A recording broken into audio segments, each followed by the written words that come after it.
So, hello and welcome to the Kindle MMA channel. Today, I got a pretty special video for you guys. I got the top 10 takeaways from UFC 310. So, instead of doing a regular old, I guess, recap video where I go through every single fight on the card, that's monotonous to me. I decided to do just a overall 10 takeaways that we get from UFC 310. Now, this is not my original idea. I kind of got this from Ron Stewart. He's over on YouTube as well. He does more fantasy football stuff, but I decided to take his idea and make it into my own and do it or make it more UFC related. So I will not be doing a whole go through each fight one by one and give you my opinion on how that fight went.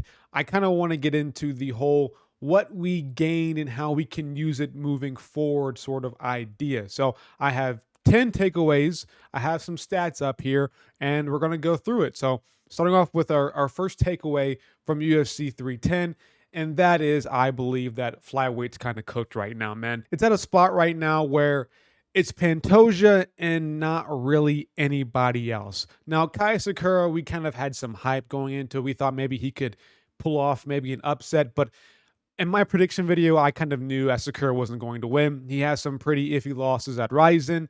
Pantoja's on a tear right now. And I think until Pantoja ages a little bit more in his career, we're not going to see him lose. Call out Demetrius Johnson. I think it's a good call out, but I don't think we're going to see Mighty Mouse return anytime soon. But just looking at the rankings right now, man, this is who's the next contender to fight Pantoja? Is it Royval? No, like Royval's kind of stinky right now. He's already lost twice to Pantoja, one by a pretty dominant decision, and the other time by a finish. You got rear naked choked, and I believe the second or third round by him. So there's not really anybody else. Moreno has lost twice officially. The third time was an exhibition match. Amir Albazi, didn't he just lose to somebody? He just lost to Moreno, didn't he? Kai Kara France, maybe he's up next.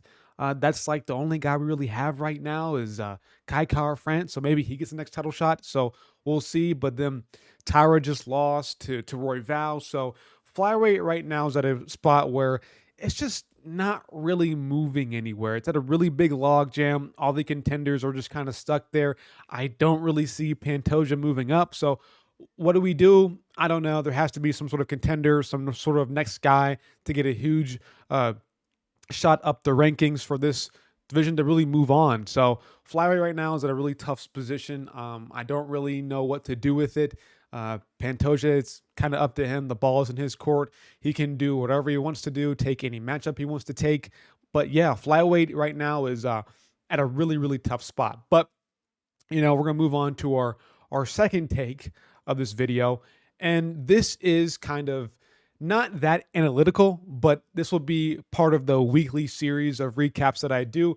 But it is the weekly prospect review. Now, this is again, not my sort of idea. This is again from Ron Stewart. He does more of the rookies over in the NFL, but I decided to take the prospects, right? So what I did is I just got their last three fights. I graded them and a lot of colors, I'm sorry, but I graded them and kind of given them an overall grade. And when it comes to this, I will be adding more fighters as we go through each individual card.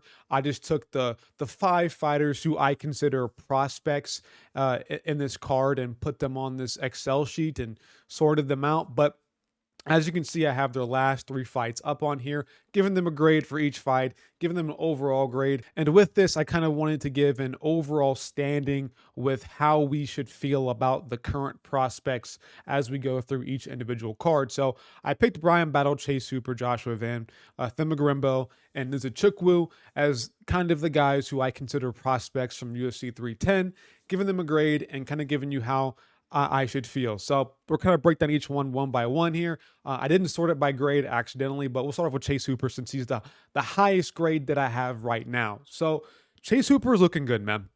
Looking amazing at lightweight, looking like a different kind of fighter. His striking still leaves a little bit left to be desired, but overall, man, Chase Hooper has looked like he's an actual lightweight. This should be his weight class. This is a new sort of man in the lightweight division. He's looking pretty good, man. And I think it's all systems go when it comes to Chase Hooper. If you're a Chase Hooper fan, if you've always wanted to see him succeed, I think you should be feeling pretty good about Chase Hooper. Now, Joshua Van, I want to give a little criteria first before I get into Joshua Van, but anybody who falls below 70 in my overall grade is booted off the prospect list. And if you hit the rankings, you're booted off the prospect list, because if you're in the rankings, no longer a prospect. And if you fall below 70, then you're just no longer a prospect. But Joshua Van, he is ranked now number 14, but he just got ranked, so I'm going to let this one slide for the first time. He will not be in the next the prospect video or the next prospect Excel sheet next week, but or he might still be. He will be until his next fight. I'm sorry. But when it comes to Joshua Van, he had a really, really solid performance versus Cody Durden. Got kind of out grappled in that first round, but when it came to the second and third round, he was purely dominant against Cody Durden. Durden gassed out after the first round. He was showing amazing boxing, great body shots, overall great striking from Joshua Van. I will always be high on Joshua Van. He is one of my more favorite prospects. The only thing that I don't like about Joshua Van is that he might be a bit too small for flyweight, which is crazy. I've mentioned that before, but overall, Joshua Van, if you are looking into him, you shouldn't feel too crazy about Joshua Van right now. Like, yes, he is a ranked flyweight, but I don't think it's incredibly difficult to be ranked at flyweight. It just is such a small division. So if you win just a couple fights, you're going to be ranked in it. But overall, Joshua Van, I think, is somebody who can feel kind of good about, but not too amazing about. Again, lost to Charles Johnson, who I think he is higher ranked now, which is, I think, kind of crazy. But that Charles Johnson loss leaves him kind of low on this, and his Edgar Chairez performance, that being a war, it just makes me feel a little bit iffy about Joshua Van moving forward, but I think he kind of redeemed himself a little bit versus Cody Durden. So I think one more bad loss for Joshua Van, then not really a prospect, and once he gets one more win out of flyweight, then not really a prospect. But moving on to Bryan Battle. Now, Bryan Battle, I'm kind of combining a few into one here because I do have, takeaways about Bryan Battle in this, but I'll kind of give you my whole spiel about him right now. Bryan Battle, he missed weight, and it's pretty tough, and he arguably lost versus Randy Brown. It's really, really tough right now for him. Is he completely done as a prospect in my eyes? No. I think his Kevin Husset win shows that he can beat a certain type of fighter, and I think Randy Brown was a difficult matchup for him. So I'm not all the way gone on Bryan Battle. Gave him a 70 on this because I think that was probably his worst performance next to the Renat loss. So it is what it is when it comes to Bryan Battle. He missed weight, does lose him some points there for me, and he arguably won a robbery. So it's very difficult for me when it comes to Bryan Battle right now. We'll see how he looks later down the line, but I still am kind of high on Bryan Battle. And then Thema Garimbo, this one will be quick. Garimbo got KO'd. He's pretty much on a lifeline right now. If he loses one more or has one more bad performance, then he's off the list pretty much. That Luque loss is, I think, really detrimental to his stock right now as a prospect. I mean, getting smoked by Luque, who has not looked good in his past couple fights. Pretty much since the Jeff Neal loss, he has looked not the same. So I think Garimbo getting smoked by him is putting him on a completely different lifeline. And last one is there's a Chukwu. I kind of put him back into the prospect list because of the fact that he is now at heavyweight. If he was still at light heavyweight, I wouldn't have him on this list at all. But now that he is at heavyweight, I think he now has kind of earned prospect status again. So right now, looking pretty good. It's heavyweight. He's going to be good. I think any light heavyweight moving up to heavyweight is going to look good because the division is just so terrible. Like, all you need is a couple wins and you're ranked at heavyweight. But beating Chris Barnett, that was pretty much a gifted free win. I didn't give him 100 on the score because it was a gifted free win because he literally hurt his leg in the announcements, Chris Barnett did. So it's a good win. He won anyways, but I can't give it like a full credit score because it was just a gifted win. And then against Lucas Bursky, looked good at moments, kind of got outstruck at moments, but then got a finish. So I gave him an 85 on that, just like a nice little solid B for him because of the fact that he was kind of, I wouldn't say getting outdone by Lucas Bursky, but it was a very competitive fight. And Lucas Bursky is at the very, very bottom of heavyweight. So you make it close against him or you don't have a great performance against him, things feel kind of iffy. So I put Nzechukwu there. Overall, I think if you are a Chase Hooper fan, Joshua Van fan, you're sitting in a good spot right now. Nzechukwu, we'll see how he goes later on. He can be chinned. His chin was not the best at light heavyweight. So if you're all looking into these guys right now, I would say Chase Hooper, Van, and possibly Brian Battle are your three guys that you're like really high on right now. But moving on to our third takeaway, that involves Ian Gary versus Shav Cat. Now, when I watch this fight, this might be kind of a hot take here. When I watched this fight, I wasn't really too amazed by either guy. And I know people love Shavkat and people love to glaze this man, but Shavkat to me, I don't think is the best welterweight right now. I don't think he really is. I think I think Bilal probably beats him now. I think after watching him versus Ian Gary and watching Ian Gary have success on the back of Shavkat, I can see how a pressure heavy Bilal beats him. Now he's going to be fighting Bilal next. He deserves it. He's on a win streak. He has 19 wins in a row, undefeated, 18 by finish. Ian Gary did snap his finish streak, so no longer has Shavkat won every single fight by finish. But the first couple rounds are really slow. Like this fight wasn't like too amazing. It wasn't like super entertaining fight. If you were watching this fight expecting fireworks, you didn't get it.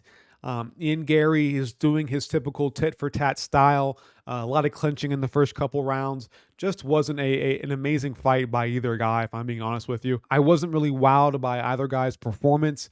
I don't think Ian Gary goes on to be amazing at welterweight. I think JDM chins him, if I'm being real with you. I think a guy who has power, who has good boxing, who can get in tight, can crack Ian Gary's chin. I mean, even Shavkat in moments was cracking his chin. I think a guy with more power than Shavkat, like a JDM, does smoke Ian Gary. I thoroughly believe that. Shavkat, I think we're going to see. No, I said before I think Bilal beats him, but I think if he does fight Bilal, it's going to be a way more entertaining fight. I think for Shavkat to have a fun fight, he needs to have a guy who's willing to come forward and put a lot of pressure on him, who's willing to kind of trade with him in the pocket. And I think Bilal is that kind of guy. Bilal is that pressure-heavy guy who's going to throw a lot of output. So I think we are in for a banger fight with him versus Bilal.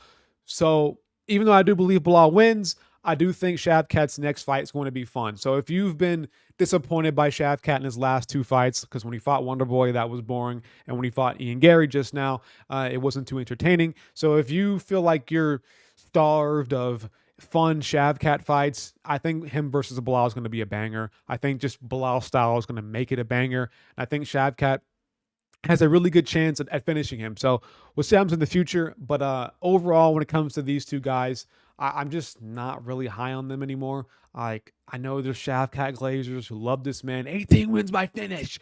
Like, that's the whole narrative. I don't really see it, my man. I guess if you love Shavkat and where he's from, that part of the world, maybe you can see it. But for me personally, I don't see it. But moving on to our, I guess technically fourth takeaway, but it's more like six. Jiu-jitsu is bad. It's terrible. If you are a pure jiu-jitsu guy, stop it. Just go train some striking, man. Kron Gracie is that biggest example right now. We have Ryan Hall's the other one. Claudio Puelles is the other one. These guys who are just purely jiu-jitsu, it's not good. They're not good fighters. Yeah, it is what it is. But if you're a fighter and if you're fighting Kron Gracie, if you're wrestling, if you're taking down Kron Gracie, Claudio Puelles, Ryan Hall, if you just have a good basic understanding of jiu-jitsu and know how to stay safe, you're gonna beat these guys, man. If you're not in a grappling match, you're just gonna beat these guys in a normal MMA fight in the octagon, because unless you do something stupid and you don't know what you're doing, like you're a Clay Guida against Claudio Puelles, you're probably gonna beat these guys. And Bryce Mitchell, I think, proved that this weekend or this last weekend.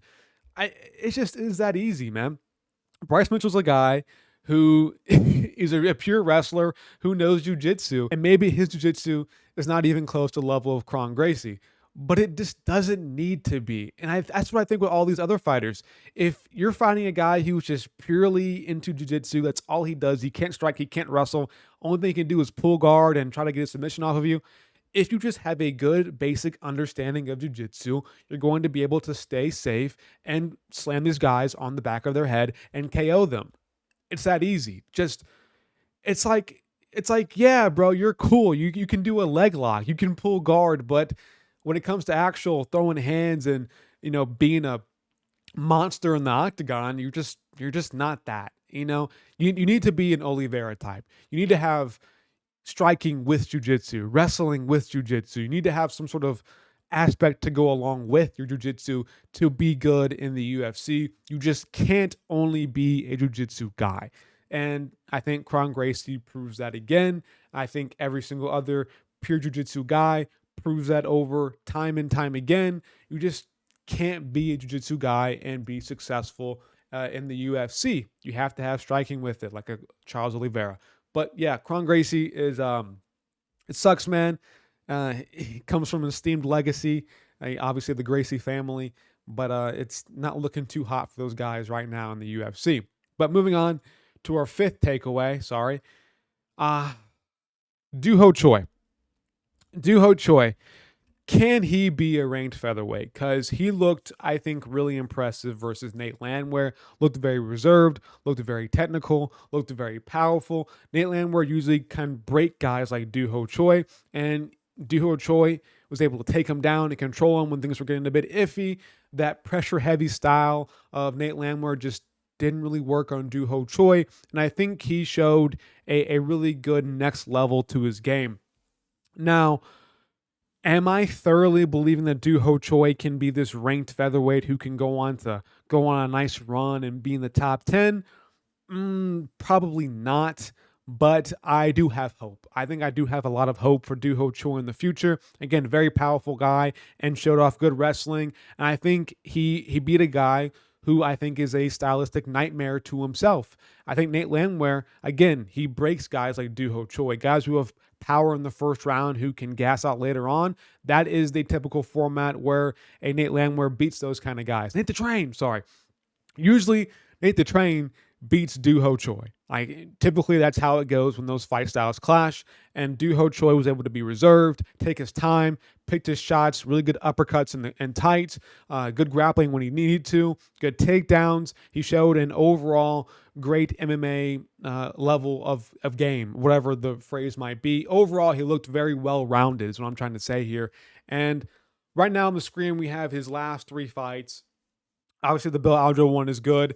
I think Bill Aljo's a good contender, or not contender, but good, I guess, good guy outside the rankings. The Cal Nelson one, that was his first fight back after military service. He was out for 4 years in South Korea doing military service. This was his first fight back, and I think arguably he won that fight. I haven't watched it. I haven't gone back to rewatch that at all, but arguably I think he won that fight. I don't know. I don't remember too exactly, so don't, berate me, but again, this is his last three fights. 2 good wins he's racked up, man. I'd say we give him another kind of outside the rankings guy, but who's more closer to the rankings than Nate Landwehr. See how he does, and then from there on out, it's ranked opponents from there. So Doo Ho Choi, impressive, but I think he has still a little bit of ways to go. But that's it for the for all the things on the screen, the visuals on the screen. I'm going to just kind of ramble here for a little bit now. But for our sixth takeaway, Anthony Smith, man, what a tragic story. Very, very sad.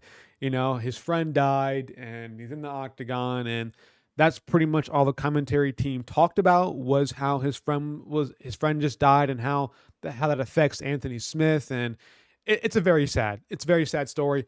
But I think that was his 49th. It's a very high number, man. Matter of fact, I looked it up real quick. Sorry, I was 10 off. That was his 59th pro fight in his entire career. Not just the UFC, just overall 59 fights in Anthony Smith's career. He's 37-21 in all of those. I think it's time, man. 36 years old. I think it's time. Anthony Smith it seems like every single fight, there's something going on with him. I don't know what it is. Either he just isn't in it anymore. Either he quits, or his friend is dying, or he's hurt, or something's going on with him. I don't know what it is. Obviously, he did just beat Vitor Petrino Lost to Delizzi before that. That Delizzi fight he looked terrible in, if I'm being honest with you. And so at this point, I'm just wondering, is there really any point in Anthony Smith to continue fighting? I mean, out of his last, let's go through his last like 8 fights. He is 0-1, 0-2, 1-2, 1-3, 2-3, 2-4, 2-5. He's 3-5 in his last 8 fights. That was since 2021. So since 2021, he is 3-5. Like, is there really any more title aspirations for Anthony Smith? You're attacking my family. Like, it just seems like there's another narrative in every single one of his fights that's kind of like I don't want to be too insensitive to him, but it's almost like there's a way out for Anthony Smith every single time that he fights. There's always an excuse for him to lose, and that it's okay for him to lose because of what's going on with him. I don't know. Maybe I'm just wrong on that. Maybe I'm just exaggerating a little bit, but it just seems like Anthony Smith is not living up to his nickname anymore. I don't think he's really being the true Lionheart. And I understand, man, his friend just died. It's tough to go in there. It's tough to perform. I get that, but you're 36 years old. This is your career. I know you wanted to probably, get a win for your friend, and it's just tough, man. I do feel for Anthony Smith, man. So condolences to him.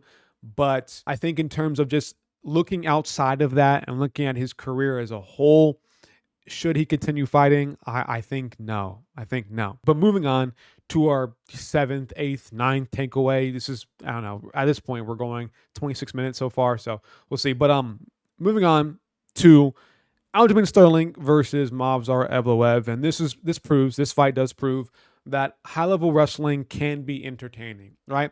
When we watch guys who are actually scrambling, doing reversals, doing damage, getting athletic takedowns, and overall showing a very high understanding of the wrestling game, it is fun to watch. When you're watching guys who lay in full guard and do nothing with it, it's not fun to watch. So when people say, you don't like grappling? You don't like grappling? Must be a casual. What we mean when we say that is that guys or fighters who sit in full guard and do nothing with it, or half guard and do nothing with it, it's not fun to watch, man. It's not fun to watch. And when I watch Aljamain Sterling versus Evloev, that was fun to watch. Fun fight to watch. A lot of grappling, not much striking, but it was entertaining grappling.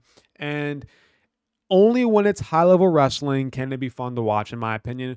When it's just this lay and pray sort of BS, I just don't care to watch. I think it's very, very boring. But again, this sort of high-level wrestling, I think, will always be fun to watch. It reminds me of the Gamrot versus Sarukian fight. That fight was entertaining wrestling because it was very high level. Guys were getting after it. They were scrambling. They were doing whatever they needed to do to not be on bottom position. It felt kind of the same way in this fight. And Aljo got his, Movsar got his, and that's how it should be. I think that's what creates a good, entertaining grappling fight, or mainly grappling fight. Of course, it's MMA. There's some striking involved, but I think overall this fight was very, very fun to watch. But what I have been hearing is some people say that Aljo won, that he was robbed. I disagree. I think Aljo did out-wrestle Evloev in this matchup. I think he had the better wrestling, the better takedowns, the better control, but fights aren't scored on control. And the biggest difference in this matchup was the fact that whenever Evloev was on top, he was doing ground and pound. He was doing some damage. Whether it was effective or not, he was trying to get after with the damage with the punches. And when Aljo was on top, he just wasn't doing the damage, man. He was just kind of holding down Evloev, going for controlled time, having the backpack and not doing much damage with it. And I think that was the biggest difference in this fight. If Aljo was the one, doing the damage and it wasn't Evloev, I think Aljo would have easily cleared and won this matchup. But he just wasn't. He just wasn't doing enough damage to score the rounds for himself. And I think Evloev showed a very, very high IQ to figure that out and to do damage when he needed to and in the moments that he needed to. And that's why I think he won. But I think the biggest takeaway that I have from this one is Mazar gets smoked by Topuria. I think first round KO easy. Gets smoked. Gets his first couple takedowns stuffed by him, and then left hook on the chin smokes him out cold. I think Topuria is going to be the king of featherweight for a long time until he gets a little bit older. But if anything that I got from this fight is that I think Evloev has higher IQ than Aljo when it comes to doing damage while wrestling, and that he gets smoked by Topuria. So we'll see what happens with Topuria. Maybe he does move up to fight Islam. If not, maybe it is Evloev. And if that's the case, I'm taking Topuria by first round KO over Evloev. I think he smokes him, absolutely. I think Evloev is lucky that actually, did he pull out or did Topuria pull out? But originally, Topuria versus Evloev was scheduled like forever ago, but then somebody pulled out. But if that fight happened, I think Topuria would have slept him. So, yep, that's my top 10 takeaways. If you enjoyed this, it's probably what I'll be doing from now on. This is just easier for me to do than just a recap. I just don't like going through every single fight on the card and telling you how it went. I think this is way more engaging and more good for the brain than just going through every fight. I think doing it that way makes the card very forgettable, or makes the fights very forgettable anyways. So I'll be doing this from now on. That was my top 10 takeaways for UFC 310. I'll see you guys next week. Next week, we do have Colby Covington versus somebody. I'm blanking on it. I think it's Joaquin Buckley.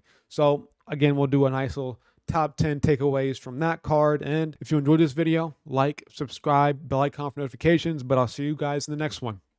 Peace.